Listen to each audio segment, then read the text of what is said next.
नमस्कार, मैं हूं आपके साथ निलोफर अंसारी और आप देख रहे हैं न्यूज समाचार जनता की आवाज। आइए नजर डालते हैं आज की बड़ी खबर पर। अमेठी हत्याकांड को लेकर गलत तस्वीर दिखाई जा रही। एफआईआर पर पहले कार्रवाई होती तो परिवार बच जाता। अमेठी हत्याकांड में बोला मृतक पूनम का भाई भानु ने कहा चंदन से बहन का संबंध नहीं था। रास्ते में चलते फोटो खींचकर परेशान करता था चंदन। बहन से मोबाइल छीनकर अपना नंबर मिलाया था। पहले कार्रवाई होती तो परिवार बच जाता। आइए देखते हैं पूरी रिपोर्ट।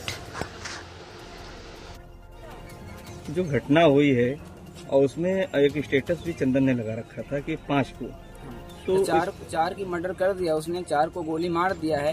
तो चौथा नाम मेरा है, इसलिए कि बोलता फोन धमकी देता था कि मैं 5 को मार दूंगा। इसलिए कि वो हमसे ही डरता था कि ये जानता था कि ये यही सबसे इसके पास सबूत सब यही जानता है। पूरी बात नहीं जानता, डेली बात होती थी, सब चीज में जानता था उसके बारे में। अच्छा, ये कहानी कहाँ से शुरू हुई थी? कहानी ऐसे स्टार्ट हुई कि रायबरेली में दीदी और जीजा रूम लेके रहते थे इंदिरा नगर में रहते थे। तो वो भी बाजू में रूम लेके रहता था। जीजा जी ने हमें प्लाट लिखवाया था एक नाम, तो उसी के चक्कर में दीदी से बहला फुसला लेता था और पिस्टल दिखाता था कि पिस्टल दिखा के रखता था अपने कनपट्टा। जबरदस्ती बात करता था पिस्टल दिखा के। जब हमसे बात करो, मोबाइल छिना के जबरदस्ती उसने नंबर सेव किया, उससे बात करना स्टार्ट किया। घटना 19 मई की है।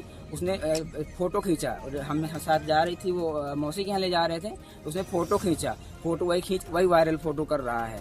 और उसके बाद फोटो खींचने के बाद वही सबको दिखा रहा। बाकी ऐसी कोई अवैध संबंध जैसी बात सालों से ऐसा कुछ। मार्च से मेरे पास पूरी डिटेल है कि मार्च से लेके मई के बीच 2 महीने फोन में जबरदस्ती बात करता था वो, और पूरी डिटेल हमारे पास रखी। इस बात की शिकायत आपने की थी? इस चीज़ की बात की शिकायत उससे मैंने बात की कि देखो ये सब चीज़ मत करो। जब उसने नहीं माना, बोला हाँ मान गया। पहले बोलता मैं तुम्हें पैर छूता हूँ, मान जाऊँ। अच्छा छोड़ो, सब फटा खत्म हो गया। लेकिन वहाँ जाके फिर वैसी हरकत करता था। जीजा जी हमारे अकेले रास्ते में यहाँ वो सुदामापुर से सूरतनगंज वहाँ जाते थे नौकरी के लिए। रास्ते में कहीं दोस्तों को भेजता था। वहाँ से रूम खाली करवाया हमने। 19 मई की घटना है, जो पता चला जैसे ही मैंने रूम खाली करवाया। वहाँ से कहाँ शिकायत की थी? मैंने पहले से मखदूमपुर गदागंज चौकी में शिकायत किया, और उसके बाद सूरतनगंज थाना में शिकायत किया, और उसके बाद फिर ये रायबरेली कोतवाली में किया।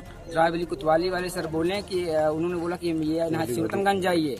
वहाँ पे हम वहाँ नहीं गए, एसपी ऑफिस में एप्लीकेशन दिया जाके। एफआईआर दर्ज हुई थी सदर? एफआईआर दर्ज नहीं हुई थी। उसके बाद चंदन वर्मा ने अपनी दीदी और जीजा बच्चों की दवा कराने गए थे 18 अगस्त को।